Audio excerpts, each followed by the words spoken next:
se apaixonar pela donzela. Dentre todas as mais belas de toda sua Galileia, casa com Débora ou com Sara, meu bom José, você podia, e nada disso acontecia. Mas você foi amar Maria. Você podia simplesmente ser carpinteiro e trabalhar sem nunca ter que se zelar e se esconder com Maria. Meu bom José, você podia ter muitos filhos com Maria e ter um ofício a ensinar, como seu pai sempre fazia. Por que será, meu bom José, que esse teu nobre filho um dia andou com estranhas ideias que fizeram chorar Maria? Me lembro às vezes de você, meu bom José, meu nobre amigo, que dessa vida só queria ser feliz com sua Maria. Me lembro às vezes de você, meu bom José, meu nobre amigo, que dessa vida só queria ser feliz com sua Maria.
Senhor, tu tens sido meu refúgio e fortaleza.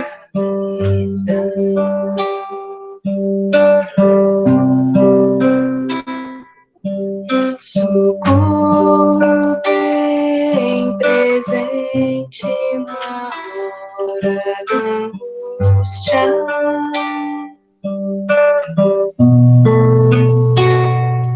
Porque a cada dia, Senhor, sinto a sua presença, a sua proteção em minha vida.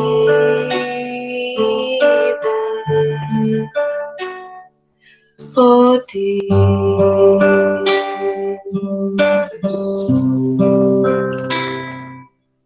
desculpe, Senhor, quando às vezes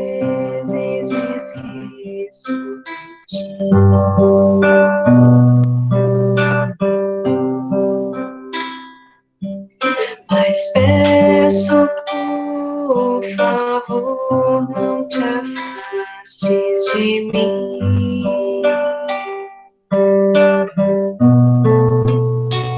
Porque sem ti eu não sou nada. Sem tua luz sou uma chama apagada. Preciso do seu viver, minha vida.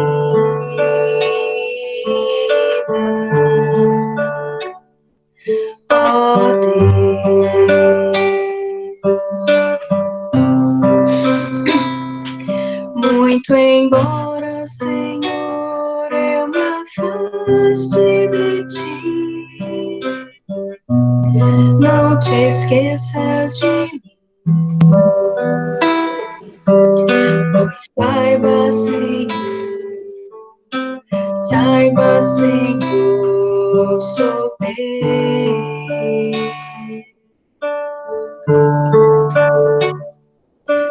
Obrigado, Senhor. Obrigado, Senhor. Pois saiba, Senhor, sou teu. Ó Deus.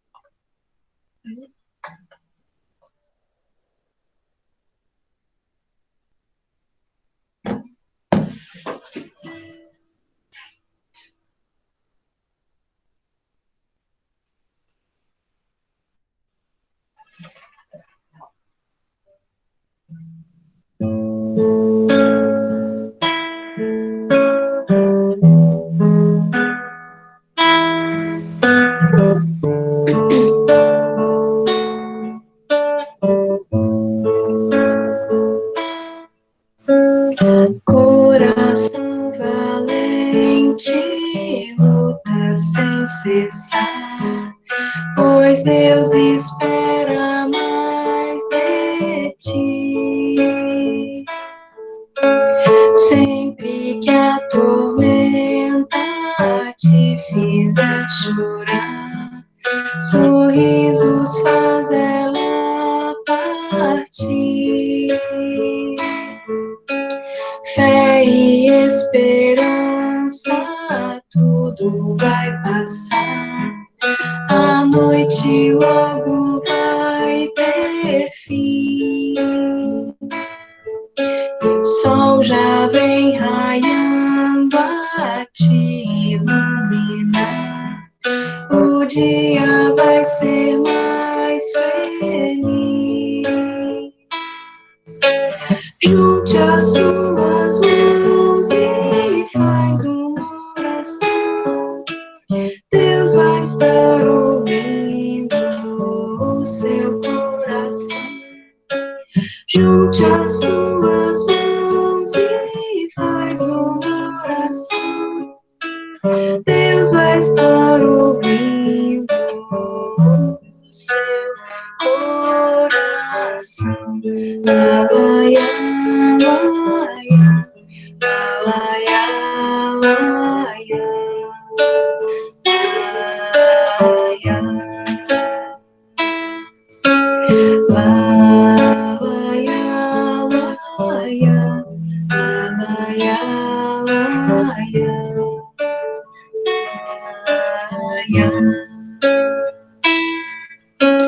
coração valente, luta sem cessar, pois Deus espera mais de ti.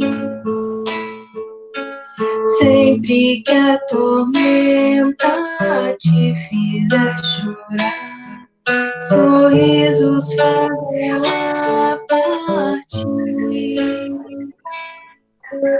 Fé e esperança, tudo vai passar. noite logo vai ter fim. E o sol já vem raiando a te iluminar. O dia vai ser mais feliz. Junte as suas mãos e faz uma oração. Deus vai estar ouvindo o seu coração. Junte as suas mãos e faz uma oração. Deus vai estar ouvindo o seu coração. Laia, laia, laia, laia, laia.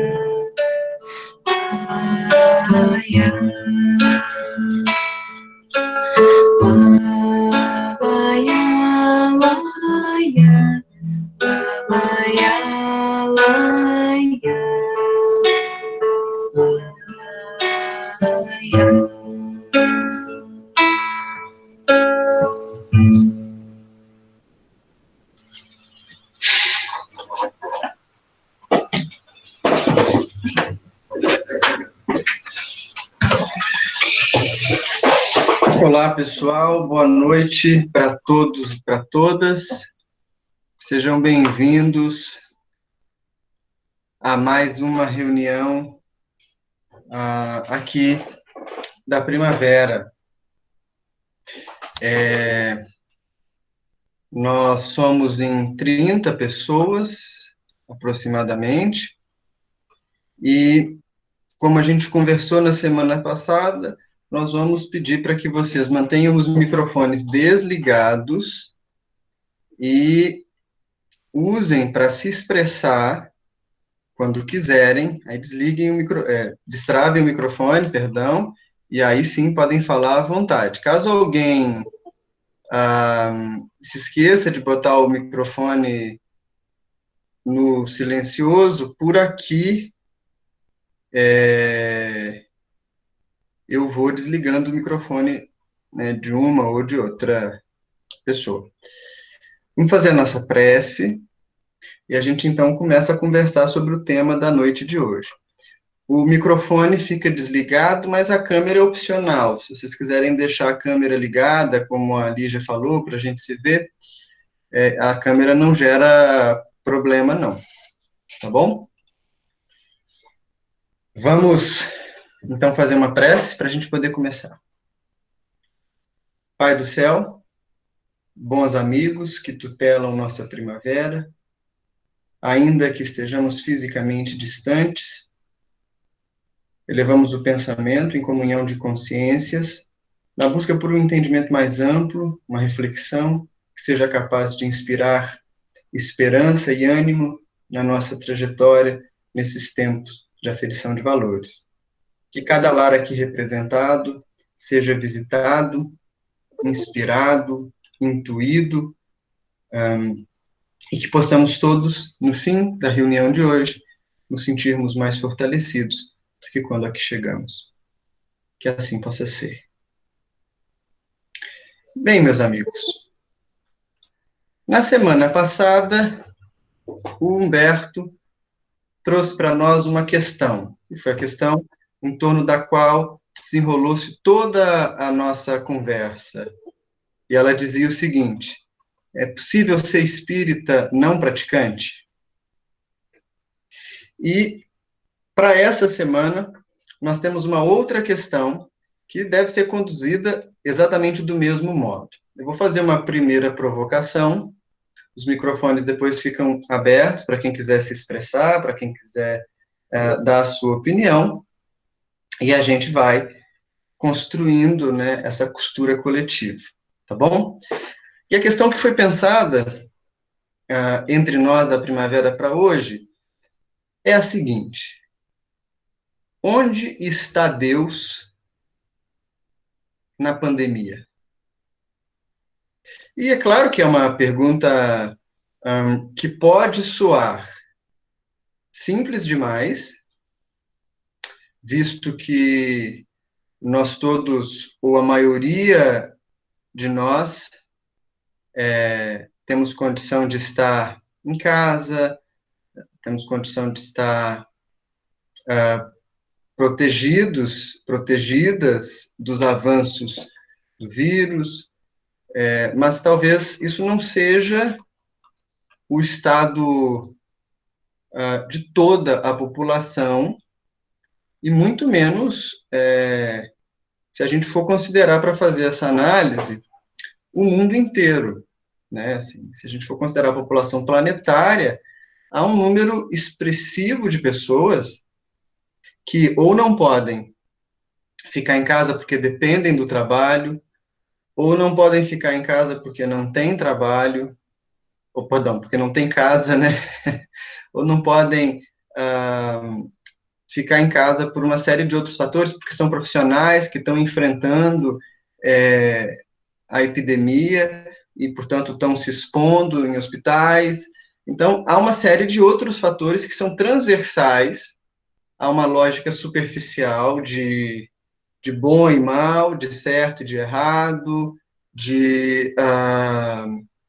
até mesmo de uma noção de plano, né? Se a gente for tentar considerar todas essas coisas, a dimensão de um tal plano para o vírus pode sair um pouco da nossa capacidade de entendimento. Então, eu lanço essa primeira questão aqui para a gente conversar. Diante desse estado coletivo de aferição de valores que tem sido a pandemia do Covid-19, onde Deus está para vocês? Quem quiser, pode começar.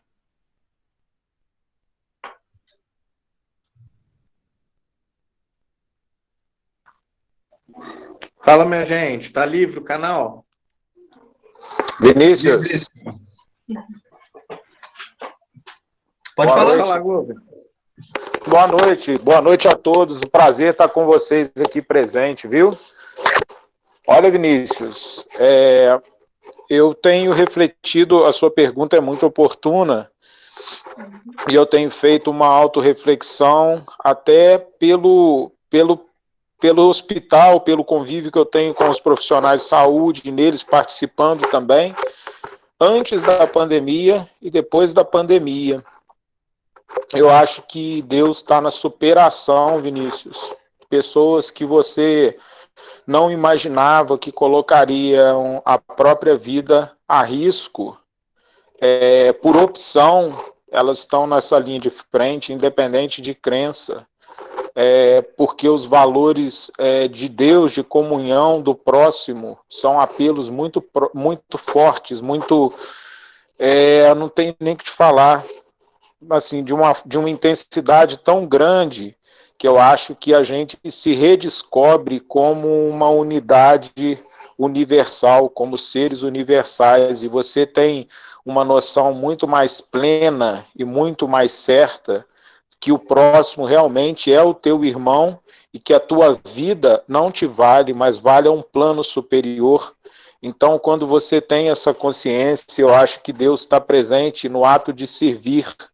Em nenhum momento, Vinícius, eu tenho visto os colegas médicos que estão os principais que estão nas linhas de frente, os enfermeiros, os profissionais de saúde, se vangloriarem, igual as pessoas falam, heróis. Não somos heróis, somos soldados servindo a um propósito. E Deus é esse propósito, esse plano, essa conversão interior nossa para refletir esse momento e nos tornarmos melhores também. Porque, na verdade, quando a gente serve, a gente está tendo a oportunidade. Então, Deus está nesses liames, né? As pessoas acham, Deus nos abandonou. Acho que nunca teve tão presente e tão sentido pelas pessoas que estão fazendo, que estão na linha de frente, que apesar do esgotamento, estão se superando para servir. Eu acho que isso é um toque divino. Muito legal. Humberto ia falar também?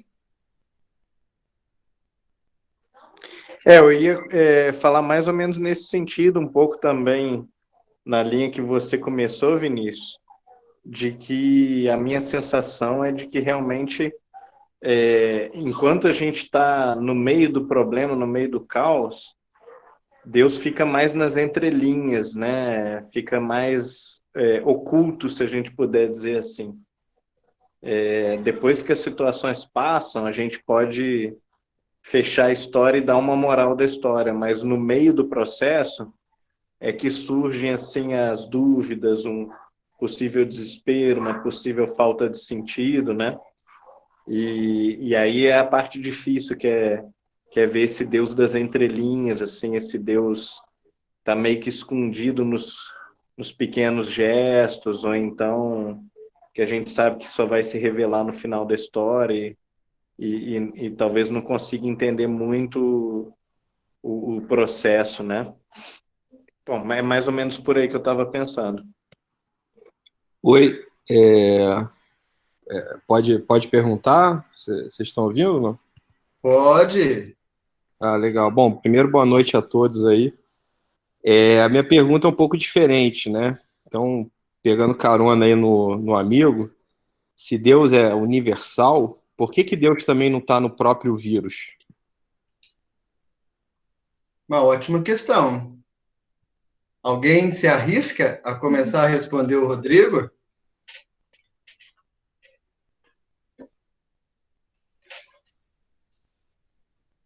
É uma ótima questão. Só uma extensão rápida, a gente está super preocupado com as vidas humanas e a vida do próprio vírus. Como é que fica nessa questão? Uhum. E aí, quem me ajuda nesse processo?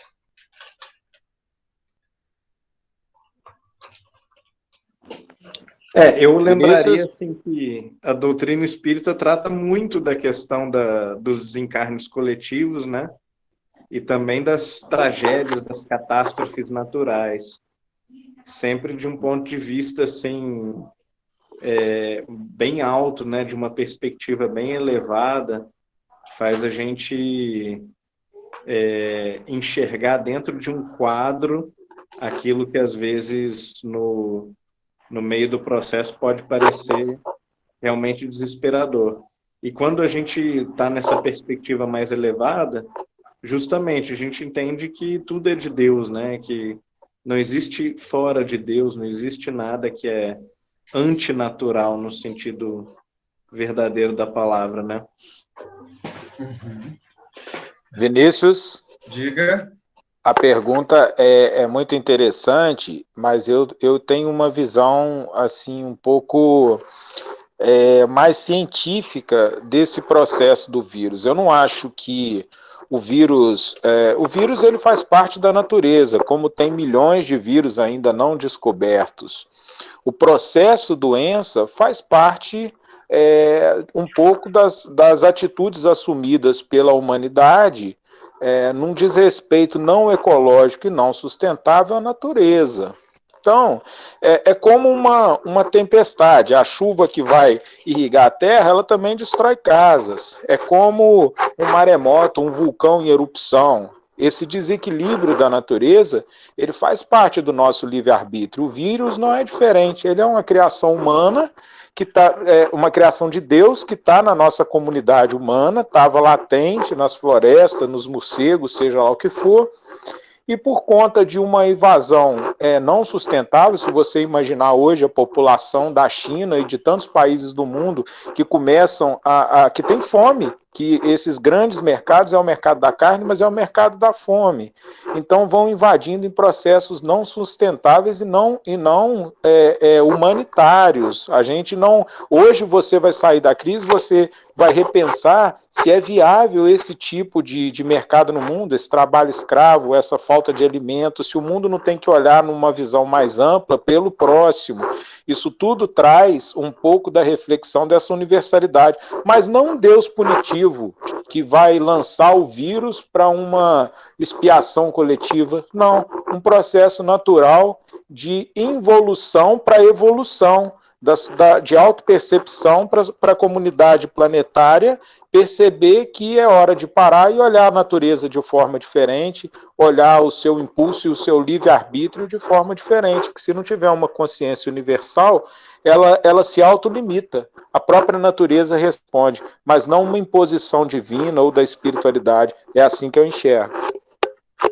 Muito legal. A partir da fala do Glover, da fala do Humberto, que eu acho que começou a fazer circular mesmo o nosso ponto de reflexão em torno da pergunta do Rodrigo, embora a gente possa compreender que esse processo viral, né, ele é um processo natural, e aí eu gostaria de juntar duas falas, a fala do Humberto e a fala do Glover, porque Humberto falou da presença de Deus em todas as coisas, mas da dificuldade nossa de perceber essa presença quando se está no cerne, né, no olho do furacão. Então, provavelmente, as análises mais precisas, inclusive das consequências morais disso que se vive agora, vão ser feitas num momento posterior, porque agora é preciso se preocupar com a vida. E o Glover falou a respeito da naturalidade da existência de vírus, né? Existem milhões de espécies que não foram sequer catalogadas por nós e que podem eclodir, podem aparecer, enfim, a gente está sujeito a isso. Mas vocês chegaram a ouvir alguém, ou vocês chegaram a fazer essa reflexão de que esse processo do Covid seria uma espécie de... Aí tem várias variantes, né? Tem muitas variantes. De expurgo, de aceleração da transição planetária, de intervenção dos espíritos para retirar da Terra aqueles que talvez não tivessem mais se afinizando com esse planeta. Vocês chegaram a ouvir esse tipo de coisa? Como que passou esse tipo de argumento pela cabeça de vocês?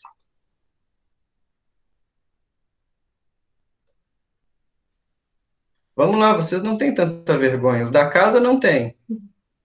Vini, Diga, meu amigo.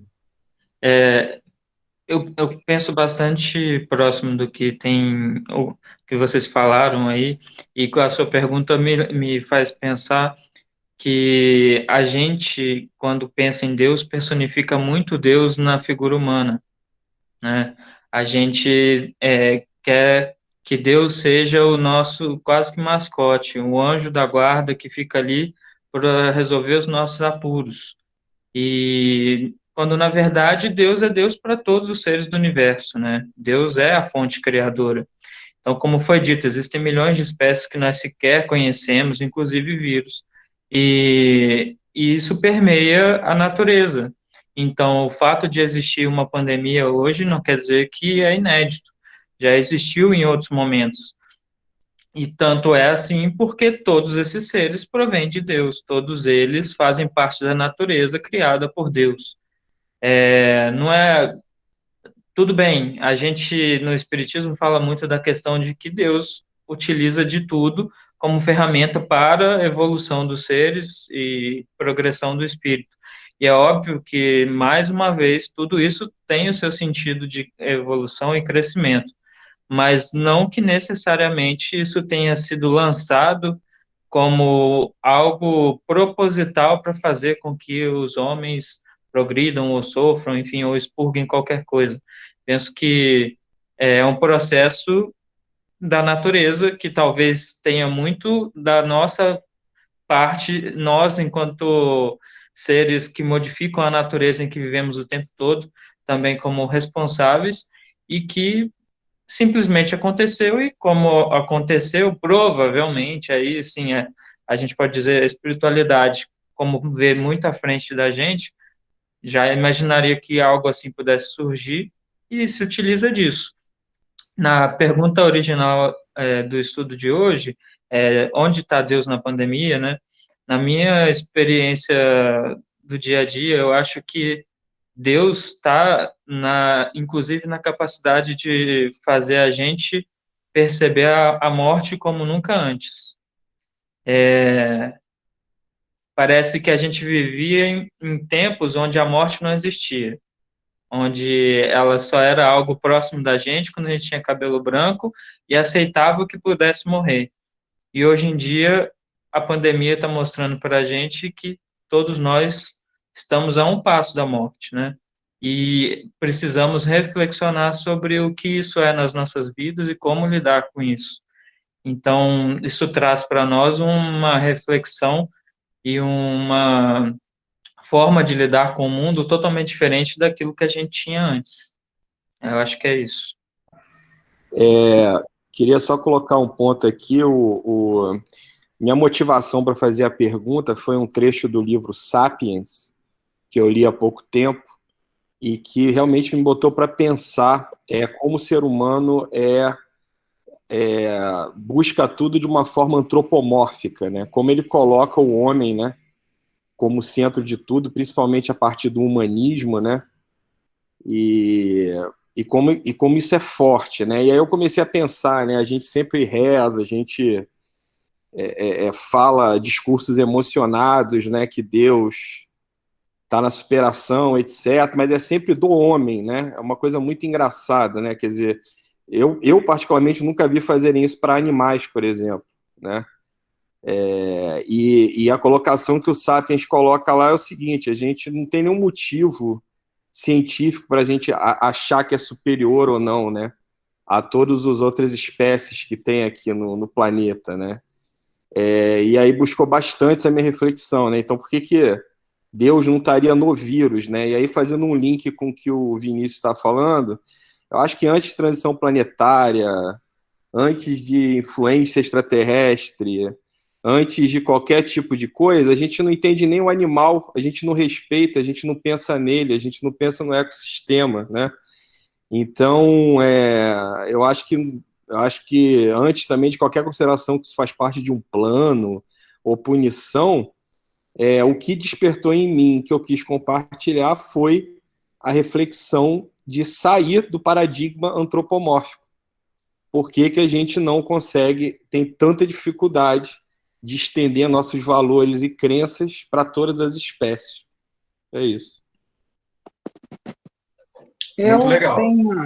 Eu tenho uma colocação, que é o seguinte, assim, o Glover começou a falar sobre o pessoal da saúde, né, que é o pessoal que está batalhando mais de frente, mas eu conheço, assim, algumas pessoas, alguns professoras, né, que são minhas amigas, e elas estão, assim, batalhando, mas batalhando no sentido de tentando ultrapassar suas limitações em termos de lidar com a tecnologia, porque antes isso não era uma opção, né, era opcional, agora você não tem essa opção, né, eu não estou fazendo aqui discurso para colocar pena do professor, né, mas foi uma situação compulsória, né, e eles que tiveram que se virar de uma forma ou de outra para aprender essas tecnologias. Então, eu acho que isso faz parte também de um certo esforço bem grande, sabe, das pessoas tentarem atender essa demanda, porque, assim, as pessoas poderiam simplesmente, não vou fazer isso, né, muitas pessoas poderiam ter optado por isso, né, e eu conheço, assim, vários professores que estão se empenhando em fazer o máximo possível para que os alunos continuem seus aprendizados, não tenham essa desconexão, né, que tem. Infelizmente, a gente tem um Brasil tão desigual que as pessoas, nem todos, a maioria dos alunos não vão ter esse acesso, né, a gente não sabe o que vai dar isso depois, mas, assim, eu vejo que quem pode fazer alguma coisa está fazendo, embora a gente tenha essa desigualdade toda, né, e é isso. Depois eu falo outra coisa. Eu queria voltar numa questão, nessas explicações que a gente tem e que eu achei que fosse aparecer mais no grupo como explicações deterministas, né? Ou seja, é uma intervenção, é um processo que o alto está mandando para nós e tal, e sinceramente eu me sinto feliz disso não ter aparecido. Quero fazer um pequeno comentário sobre esse ponto. Vocês certamente já viram crianças pequenas brincando na rua, os filhos de vocês, sobrinhos, mas quem não fez isso foi pequeno um dia, né? Foi criança. E vão se lembrar que tem uma brincadeira que quase toda criança faz em algum momento, que é quando está andando na calçada, ela define que ela não pode pisar na lista, né? E aí ela define por que ela não pode pisar na lista, e cada caso é um caso. Uns é só porque vai perder a brincadeira, outros é porque a lista tem fogo, outras é porque, não sei, né? Tem mil justificativas de por que não pode pisar naquela linha, a criança vai pulando a linha, imaginando ali, fantasiando uma situação que não existe.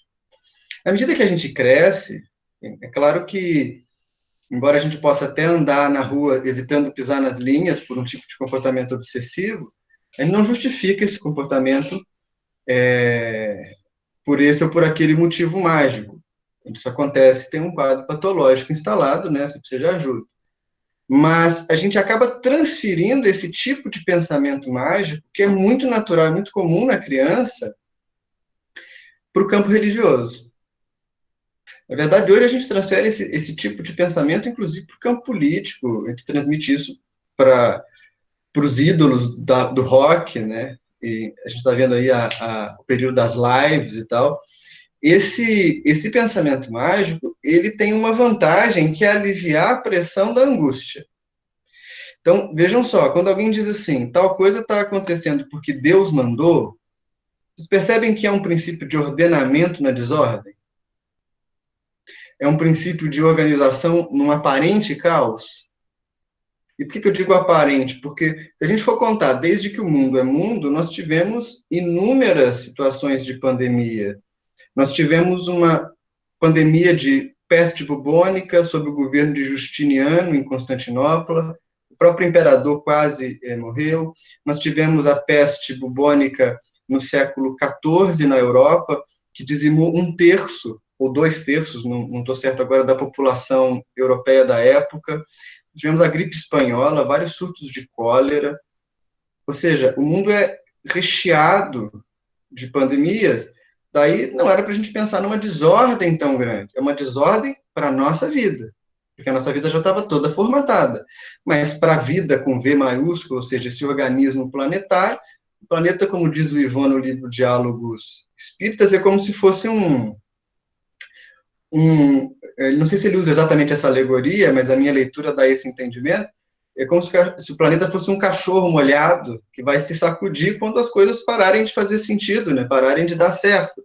E aí vai espirrar aquela água para fora. Mas o pensamento mágico, ele ajuda a aliviar a angústia. Porque se Deus está fazendo, se Deus está no controle, se o Dr. Bezerra mandou uma mensagem para aquele médium, se o espírito tal está fazendo tal coisa, isso é porque tem um sentido. E essa questão nos impede de olhar, para mim, alguns aspectos. Nos impede de olhar a fragilidade da vida individual, da nossa existência, desse corpo que nós estamos vestindo. Tenho conversado com alguns amigos que têm conhecidos, ou mesmo que trabalham em CTIs no Rio de Janeiro, em atendimento ao Covid, e o processo de chegada, agravamento da doença e talvez desencarne é muito rápido, né? Para aqueles pacientes que têm algumas comorbidades associadas e tal, é muito rápido, são horas. Ficar diante disso é assustador. E a gente cria outros recursos. É quase como... Hoje eu não ouço mais isso muito, mas eu me lembro que quando eu era criança, se alguém falasse câncer, a palavra câncer, alguém dizia, não diz isso não fala o nome dessa doença, como se aquilo fosse atrair. A questão que se põe para nós é, isso faz parte da expressão da nossa condição humana, da fragilidade do corpo. A mente é maior, o espírito é maior, mas o corpo nosso é frágil. E lidar com a fragilidade do corpo é uma coisa que pode estar sendo agravado pelo Covid-19, mas talvez não seja uma questão que mereça a atenção da sociedade só no período da pandemia. Porque o corpo pode estar mais frágil agora, mas vocês concordam que a condição humana é, por natureza, também bem frágil?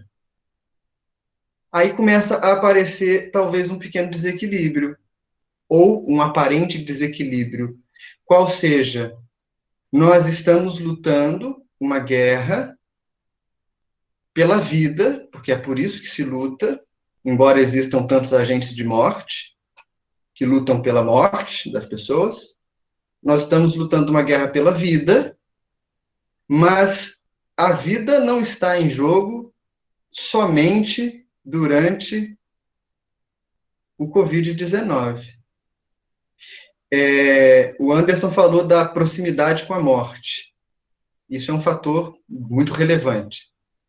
Afinal, morrem muitas pessoas, e aos poucos as pessoas que estão desencarnando pelo Covid começam a ter rosto, biografia, a gente começa a saber quem são, isso dá uma proximidade maior, e a gente começa então a perceber de fato o problema. Mas, será que esse momento tem um potencial, se a gente fosse fazer uma história do se, uma história do será que esse momento tem potencial para, de alguma forma, afetar o modo como nós enxergamos a experiência humana no momento que isso passar? Não sei se eu falei muito e acabou perdendo o foco. Ô, Vini. Diga. Você trouxe uma questão interessante e me fez lembrar de uma epidemia de cólera que aconteceu em Londres, ainda no século XIX, que foi um dos grandes motivos para tirar essas metrópoles europeias e depois aqui na América Latina, definitivamente da Idade Média, no aspecto urbanístico. A gente estuda até lá na faculdade, na disciplina de Geografia da Saúde, né? A partir de como o planejamento urbano, né, o tratamento mesmo do saneamento básico, esse apelo pela limpeza surgiu a partir de uma crise de saúde. Ou seja, então quando você pensa no se é possível algo bom a partir disso, a gente vê que sim, a partir do momento em que se apresenta, portanto, uma oportunidade de aprendizado. Né? A gente falou muito sobre uma questão aí de natureza, de que vírus é natureza, de não sei mais o quê. Porém, o Glover trouxe uma questão interessante ainda na primeira fala dele, que tem a ver com a sustentabilidade, né? O olhar um pouco mais racional sobre os recursos naturais. E, de fato, mesmo que o vírus seja natural, uma pandemia não é necessariamente algo natural. Do ponto de vista em que vivemos em um mundo globalizado, em menos de 24 horas o vírus girou o mundo inteiro. Né? O vírus ele andou de avião, então ele se dispersou de uma forma não natural. E aí despertou para nós uma crise. Só que uma crise, ela não se dá de uma forma espontânea. Por isso que eu estou querendo tirar essa questão mesmo da naturalidade, no sentido de que ela surgiu de um processo de pensar a natureza como só recurso mesmo, por isso eu usei até a expressão recurso natural. Hoje natureza não é natureza, ela é recurso natural. Recurso para atender nós mesmos enquanto seres humanos, né? E aí eu vou até compartilhar com a ideia do Rodrigo, né, de que quanto nós somos muitas vezes ignorantes em achar que esse planeta é feito para a gente só, né? E que outros seres viventes não mereciam o respeito de conviver conosco de uma forma amigável, né? Não de partir de nós uma predação. E aí eu percebo também, vendo pela televisão, que apareceu o golfinho em Veneza, que a qualidade de ar na China nunca teve tão boa nos últimos 20 anos, que o número de queimadas diminuiu, que a gente pode perceber uma restauração também da vida marinha perto do litoral brasileiro. Hoje mesmo apareceu um tubarão-baleia no litoral fluminense. Então, assim, os seres humanos se acolhem dentro das suas tocas e a natureza ganha um fôlego a mais, né? A gente percebe quantos dias estão ficando bonitos, né? Quanto que a atividade humana diminuída tornou possível tornou de novo possível essas novas expressões, essas expressões da natureza que não estavam sendo vistas. Então, eu acredito que, de fato, não deva existir um planejamento maior, mas sim parte de nós agora a oportunidade de repensar, a partir dessa crise, uma nova sociedade, realmente. Eu acho que está aí a nossa possibilidade de renovação. Uma vez que crises como essas vão ser cada vez mais frequentes diante de uma perspectiva onde a predação e o incentivo ao consumismo vai, de fato, nos levar a um mundo cada vez mais desequilibrado, a gente tem uma outra opção, que é, na verdade, repensar esse planejamento, né? Colocar, de fato, num eixo mais racional e responsável a nossa aventura humana na Terra, né? Então, eu penso nisso. Mas o quanto de nós ali também não levou isso a esse nível de gravidade que teve, né? Porque o vírus é um dado comum em todos os países, mas as reações a partir dele são diferentes, né? A gente percebe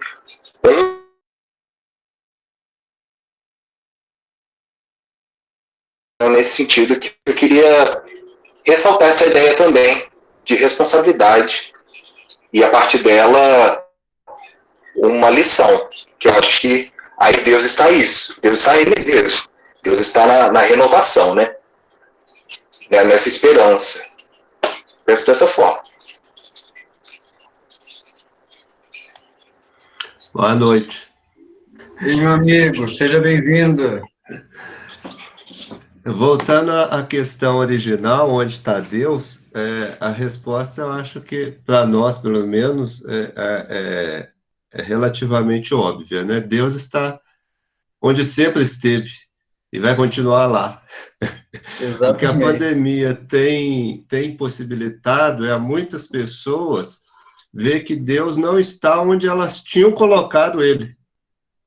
Que, na realidade, muita gente que está se indagando nesse sentido tinha colocado Deus em outro lugar, com outra ideia, com outra perspectiva.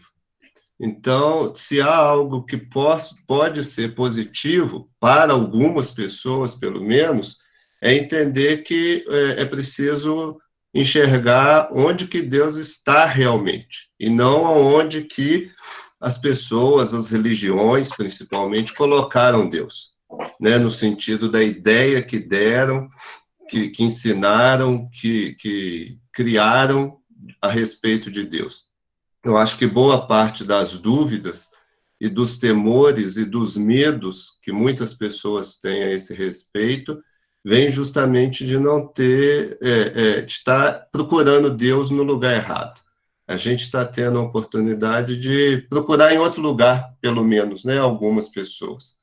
Com relação à enfermidade em si, se a gente comparar a sociedade humana a um indivíduo e comparar a estrutura que algumas pessoas têm chamado de natureza ao organismo humano, a gente vai perceber que as reações efetivamente vão ser muito diferentes. Há pessoas, e eu acho que a maioria talvez, que sente uma dor de cabeça, ou uma labirintite, ou fica gripado mais fortemente, mas toma um remédio, passa e não se preocupa mais com aquilo. E, às vezes, passa uma vida toda tendo essas pequenas dores, e essas pequenas dores não servem para provocar nenhuma grande mudança. Mas aí, às vezes, para usar a mesma palavra que o Vini disse, que antigamente não podia falar, né?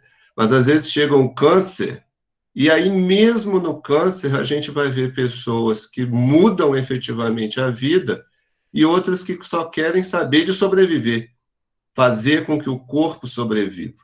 Então, eu acho que a sociedade, nesse momento, sociedade humana, está passando por essa enfermidade. Ainda, para mim, pelo menos, é obscuro se ele vai ser como as pessoas que só querem curar e depois que cura, ou que melhora um pouco, continua tudo do jeito que estava, ou se efetivamente essa enfermidade generalizada vai servir para mudar alguma coisa, pelo menos da parte daqueles que têm um poder maior para mudar alguma coisa. No que a gente está vendo até agora, as reflexões estão sendo feitas por quem sempre fez as mesmas reflexões. A gente e outras pessoas que têm uma consciência maior do que a maioria. Da parte dos que realmente poderiam mudar alguma coisa, o que a gente observa é que estão esperando passar e voltar tudo ao normal. Esperemos que não fique assim, né? Só uma dúvida, rápida, queria perguntar para o Eli, eu não sei se o meu áudio cortou aqui, eu não ouvi, mas qual é o lugar certo de Deus?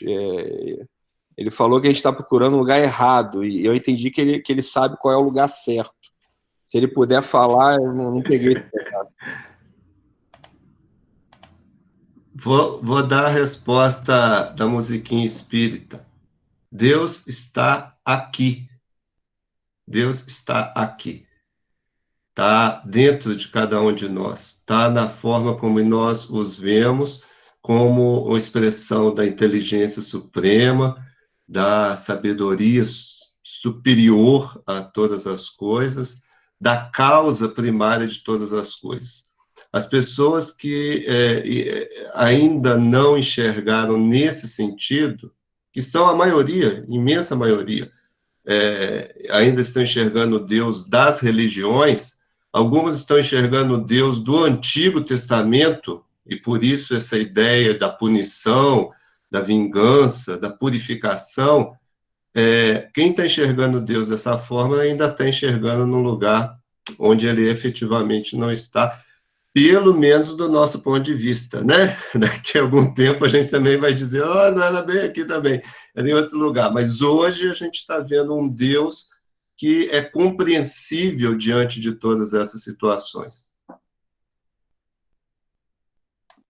Boa noite a todos. Gostaria de contribuir também um pouco, pegando esse gancho do Eli, falando sobre Deus está aqui, né? E eu lembro um pouco, não sei muito, não estudo, mas um pouco de um filósofo chamado Heidegger, e é quase como se a coisa fosse, né? A coisa é. Então é muito difícil da gente desdobrar certos conceitos, porque eles ultrapassam a nossa própria compreensão da coisa. Então eu gostei muito dessa colocação do Eli sobre Deus, foi muito boa, pelo menos para mim. E sobre essa coisa, né, que o Vinícius perguntou, dessa mudança, será que isso vai realmente ocorrer? Será que realmente vai proporcionar mudanças internas, existenciais, nas pessoas? Isso é uma pergunta que chega para mim de diversas formas, por várias pessoas. E é também algo que eu venho pensando sobre isso. E divido também com Eli, mais uma vez, essa reflexão de que parece realmente que algumas pessoas, né, não tem como a gente mensurar, mas estão só esperando isso passar. Elas falam, né, quero que tudo volte, né, eu quero que tudo seja como antes. E ser como antes, talvez possa significar uma não mudança. um não despertar do que todo esse momento pode estar sugerindo para nós, não é? Que é uma reflexão da nossa própria existência, da nossa finitude, de como nós estamos levando a nossa vida, de como estamos vivendo em comunidade, em sociedade.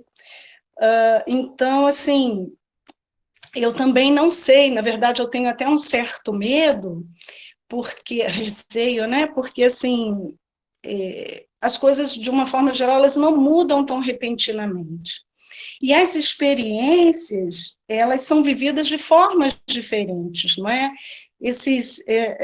Os profissionais da área da saúde que estão nessa linha de frente, encarando todo esse drama ali, de cara limpa, né?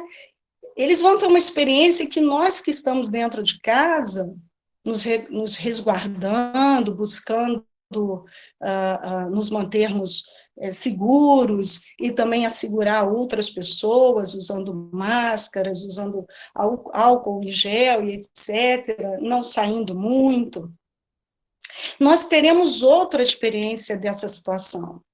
Assim como pessoas que têm menos contato com as notícias, pessoas que estão mais no interior, ou pessoas mais simples, intelectivamente falando, as experiências serão diferentes. Então, talvez, para algumas pessoas que possam estar mais despertas para o que esse momento possa proporcionar, pode ser que aconteça realmente uma mudança. Mas eu penso que nenhuma mudança ela acontece repentinamente, ela acontece muito rápido. Às vezes é preciso que a gente tenha um tempo, realmente, para que algumas coisas possam ser modificadas dentro de nós. Mais ou menos assim que eu tenho para trazer. Muito legal o debate está sendo, gente. Me deixa eu fazer mais um apontamento que eu quero partilhar com vocês. O que é uma pandemia, né? Eu acho que o Henrique falou muito bem. A pandemia é uma epidemia, é uma crise urbana. Só existe pandemia porque existe cidade, né? O vírus é natural, mas ele prolifera e ele viaja porque tem avião, porque tem muitas pessoas, porque tem trânsito de gente, porque tem muitos encontros. Então, é uma situação muito, muito específica do processo de urbanização, né? E aí, como a cidade, ela funciona, já viram essas imagens de cidade grande, que mostram os carros parando no sinal, e depois voltando a andar, as pessoas? Se a gente abstrair um pouquinho, eu vou usar abstração daqui a pouco de novo, se a gente olhar assim de maneira mais ampla, parece quase como se fosse o fluxo sanguíneo nosso, as coisas funcionam muito encadeadas, né? A cidade ela tem um ritmo. O que a pandemia faz? Destrói o ritmo. Totalmente. Como ela destrói o ritmo, se impõe a ordem. A ordem legal, né? Você tem que usar máscara, é importante que você não saia de casa se você puder. Alguns comércios não prioritários e que fazem aglomeração de pessoas não podem abrir. Isso, claro, é um processo legal que gera incômodo, gera prejuízos financeiros, econômicos, mas é uma medida que coloca entre a liberdade e a necessidade, e essa necessidade aqui, ela vai ser, em muitos casos, condicionante para a vida, vai escolher a necessidade, né? E uma das outras facetas dessa ordem, né, que vai começar a estabelecer os métodos para que nós, como ser coletivo, sobrevivamos, é criar abstrações para o problema. E o que são abstrações? Quando você liga o jornal, quando você assiste a TV, dizem assim para você, ó, tantas mil pessoas faleceram pelo Covid. O vírus sofreu tantas mutações. Em tal lugar foi destinado não sei quantos milhões para o combate do problema com a aquisição de máscaras e de luvas.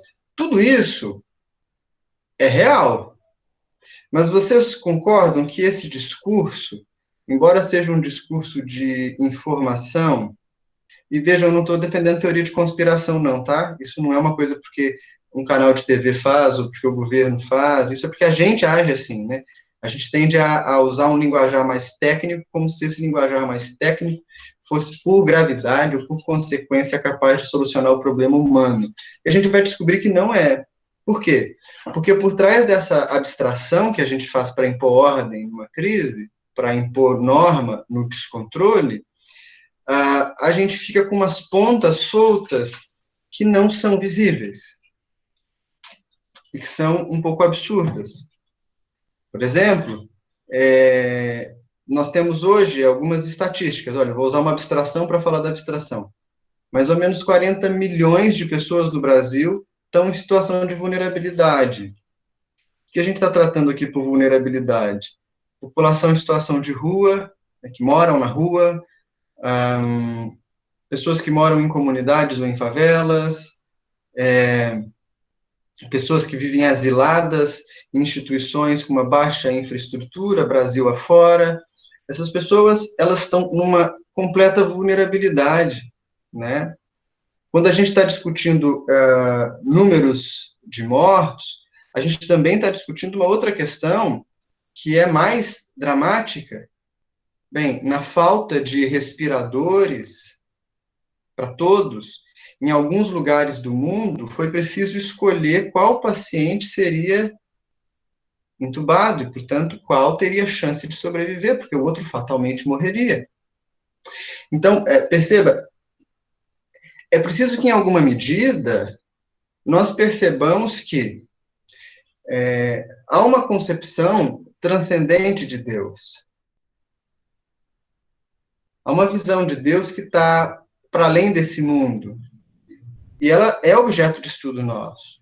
Mas também existe uma concepção e uma visão de Deus que é imanente, ou seja, é como a criação aqui em volta de nós, ela é uma expressão dessa presença divina, e todo mundo falou muito bem de ecossistema e tal, dos ecossistemas, do retorno da natureza, enfim, de como a gente pode estar predando o planeta, mas mesmo dentro da espécie humana, uma coisa que está muito clara para nós é que nem todos os humanos parecem ser humanos iguais.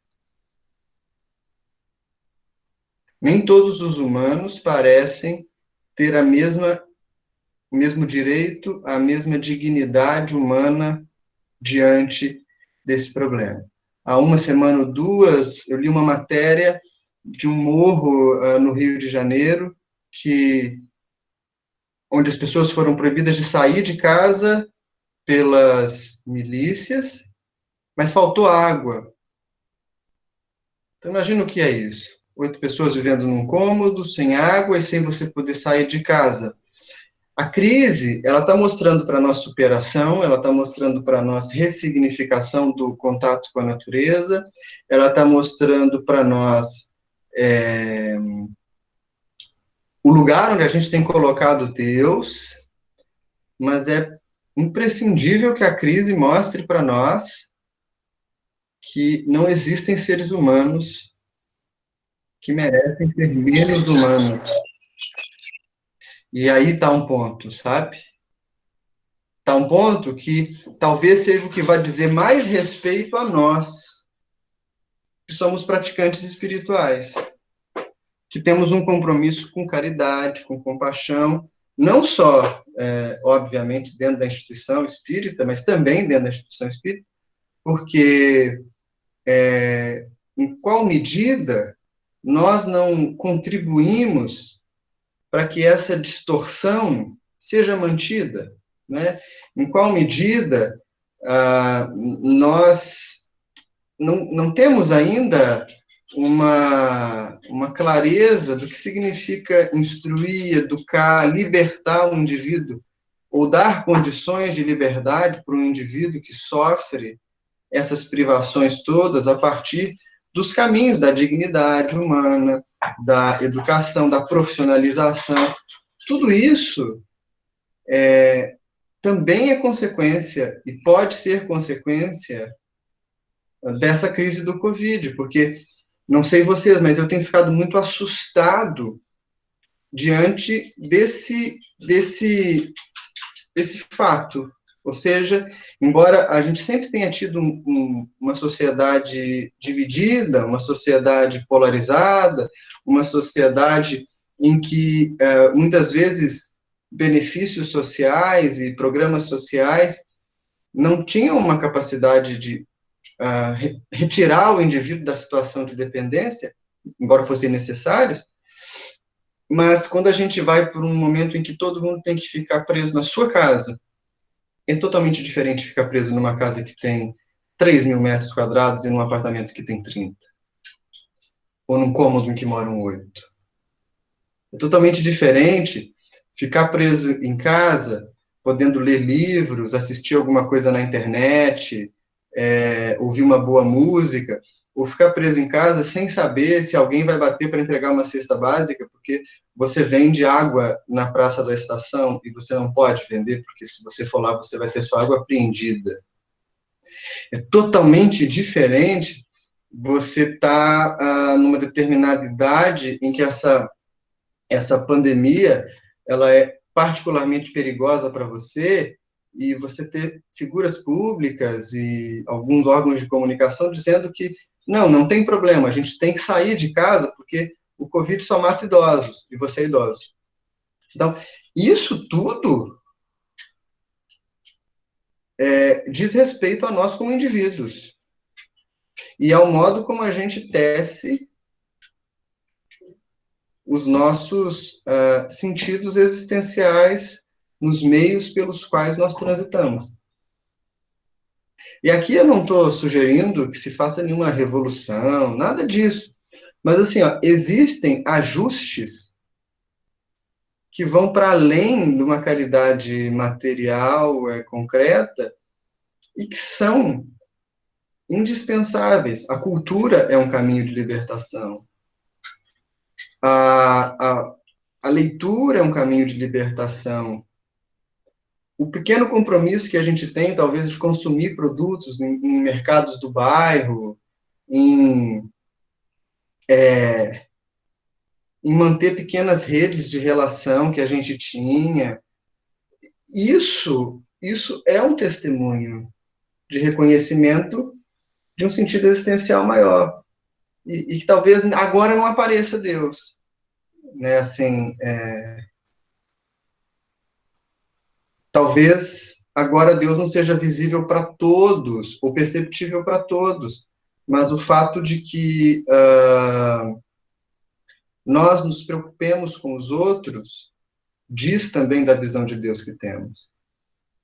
Então, eu gostaria de encerrar minha fala e passar para uma última rodada de fala de quem quiser se expressar e tal. Hoje nós vamos precisar encerrar a reunião um pouquinho mais cedo, assim, ser mais enxuto. É que a mim, enquanto professor, enquanto, sei lá, alguém que está pensando esse processo a partir de um lugar, tem sido muito incômodo perceber como existem pessoas que podem morrer. Pessoas a quem se legitima a morte. Pessoas que podem morrer para que o Brasil não pare. E se isso passa pela sua cabeça, você é doente. E isso é muito preocupante. Nenhuma vida é dispensável. E a pandemia tem que ensinar isso para nós para depois da pandemia. Encerro a minha fala e deixo vocês falarem aí. Vini, eu também, como eu falei na minha primeira participação, eu vejo numa perspectiva pedagógica como uma oportunidade, né? Porque, como eu disse, uma crise não nasce de geração espontânea, né? Ela vem de um processo e ela vai desencadear outros processos. E dentro desses outros processos, é impossível repetir nas mesmas atitudes e esperar um resultado diferente. Eu lembrei durante sua fala de uma frase que vive aparecendo na internet, e como é da internet, a gente pode desconfiar do autor. No caso, não é a Clarice Lispector, mas é outro que tem várias frases, que é o Albert Einstein. E talvez ele tenha dito que é insanidade continuar fazendo sempre a mesma coisa e esperar resultados diferentes, né? Então, assim, da mesma forma que os nossos colegas aí falaram de que existem outros vírus nos aguardando nas florestas, né? Como que nós vamos nos empenhar para que a próxima crise seja um pouco menor, ou que ela custe menos vidas, né? Eu penso nesse sentido, né? Porque, como também o Eli falou, uma pessoa que descobre um problema de saúde, depois muda seus hábitos alimentares, então, para atender a uma necessidade de diminuir o colesterol, e aí no próximo exame de sangue ele percebe que o colesterol diminuiu, e ele vai lá, muda de novo o hábito e retorna para aquele mesmo hábito predatório de si mesmo, e aí de novo volta a doença, aumenta o colesterol. Então, assim, eu entendo que estamos sendo convidados mesmo, pelas circunstâncias, a repensar o nosso processo civilizatório, né? Repensar a nossa responsabilidade aqui na Terra, porque, de fato, nós temos questões gravíssimas em relação a mudanças climáticas que vão impactar muito mais pessoas do que essa pandemia, né? E aí, de fato, quando você traz essa questão de que no nosso sistema os direitos humanos não chegam para todas as pessoas, porque da mesma forma em que nós gozamos do direito e da liberdade de lavar nossas mãos sempre que a gente quer, e outras pessoas não têm água limpa para beber sempre que precisam, a gente vê que, de fato, somos diferentes. As estruturas sociais se dão de forma diferente. E aí, por isso que eu insisto nessa ideia de crise como oportunidade mesmo de renovação. E talvez eu acho que essa seja uma grande oportunidade para que a gente aqui, encarnado, por enquanto, né, possa convidar mesmo a um ao outro para se renovar nesse momento, né? Acho que é muito importante. Vinícius e Henrique. Só colocar aqui rapidamente aqui para finalizar, pegando o trechinho que o Vinícius falou, para mim o ponto mais importante dentro da minha experiência, né, de estar atravessando esse momento aí difícil, é a redescoberta de uma coisa muito, muito importante, que é a função do conhecimento, né? O Vinícius passou rápido por isso aí na fala dele, e eu queria ressaltar, quer dizer, a minha experiência tem sido confirmar que conhecimento cura, efetivamente cura, desde o físico, né, até o psicológico, até o espiritual, quer dizer, multidimensionalmente falando. E que eu espero que esse hábito de buscar o conhecimento, né, que de uma forma ou de outra é acentuado durante as crises, né, seja pelo conhecimento científico para combater o problema, né, seja pelo conhecimento espiritual, né, para tentar buscar Deus aí, seja pelo conhecimento material, né, como é que a gente faz para o país não parar sem sacrificar vidas, né? Então, o conhecimento é buscado de maneira muito intensa, seja a crise uma guerra, né, seja a crise uma pandemia, seja a crise de uma natureza diversa, mas que isso daí pudesse ficar, né? Eu espero que a quantidade de livros que eu li, né, que a quantidade de perguntas que eu me fiz continuem depois da crise, porque eu estou vivendo um momento aqui, né, do lado positivo da coisa, dessa busca pelo conhecimento. Então, também é outra coisa que eu queria partilhar aí com vocês. Senhores, Posso dar uma palavrinha finalizando aqui, Vinícius? Diga, meu amigo. Deixa eu falar com você. A sua fala em relação a essa liberdade, achei muito oportuna, porque ela acende no ser humano uma pandemia da insuficiência. Eu acho que é uma pandemia que eu enxergo isso como médico, é aquela ferida que está fechada. Pela primeira vez, a gente tirou essa atadura e a sociedade como um todo viu que sangra, que é feia, e as pessoas não estão sabendo o que fazer. Ao mesmo tempo, elas não sabem se cura essa ferida, se bota a mão, ou se vira o rosto e simplesmente deleta essa ferida. Mas é uma ferida social. Acho que a pandemia, ela abriu esse cerne da desigualdade e mostra para a gente, no exercício da nossa compaixão, o nosso dever mínimo de pensar no próximo, numa situação muito maior do que a gente pensou anteriormente, porque a maioria não tem a facilidade do acesso ao mínimo, Vinícius, que a gente está tendo, ao mínimo, como você colocou, controlado por milícias, como se não bastasse a precária condição dessas almas encarnadas, nossos irmãos em estado de igualdade, sim, que vieram cumprir a sua missão, eles ainda têm que lidar com algo muito maior. E deixo para uma reunião posterior uma reflexão.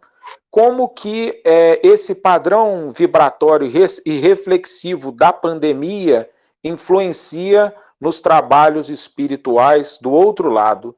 Que porta está sendo aberta pelo padrão vibratório humano no momento para as forças espirituais estarem curtindo na Terra uma renovação? Fica aí o meu questionamento para uma posterior reunião. Muito legal. Mais alguém? Não?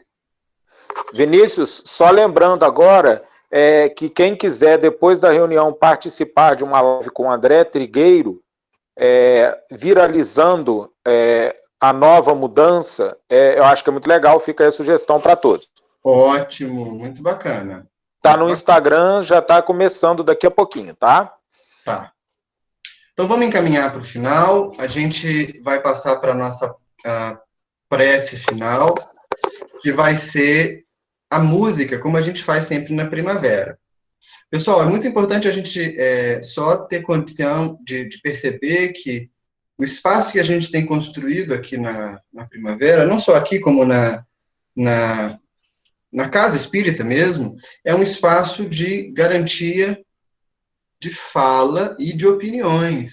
Obviamente, talvez a gente não concorde com tudo que todas as pessoas tenham expressado. E isso é muito saudável, né? Isso é muito bom. É importante que a gente consiga conviver nesse ambiente plural, né? Então, é exatamente essa sensação de que a gente está tecendo, várias vezes eu usei essa metáfora hoje, né? Que a gente está construindo coletivamente, é o que garante para nós espaço e liberdade, que a gente fique à vontade. Vou pedir a Carol para tocar uma música, assim que a música acabar, a gente encerra a reunião de hoje, tá bom? Semana que vem tem um novo tema, semana que vem tem uma nova mediação, e assim a gente vai até que possa se encontrar pessoalmente na primavera, para matar a saudade e se abraçar de novo. Um abraço para vocês, boa noite. Eu vou desligar a câmera só para trocar de lugar com Carol, e aí depois eu ligo de novo.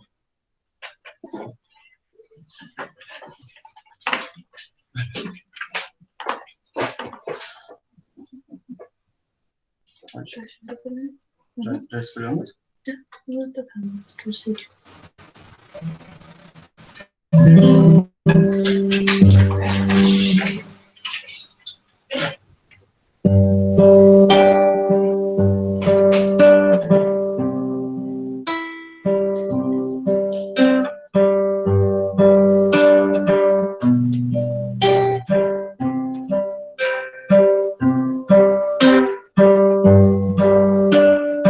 Ondas da vida carregam o barco.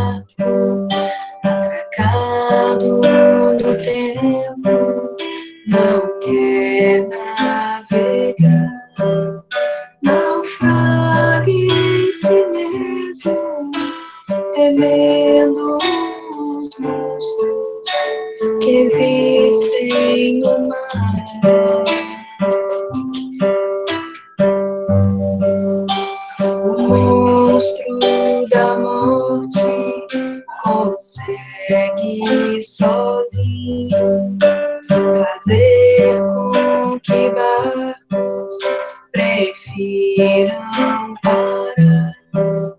Mas monstros não existem sequer nas mentiras contadas no mar.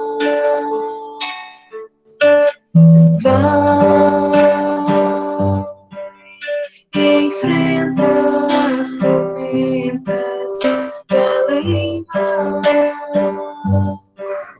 Issa as velas da coragem pra lutar e ir além. Estrelas do bem vão te guiar. Vai, que o Cristo seja luz em seu lugar, que os riscos não te impeçam de tentar ganhar com instrumento que se chama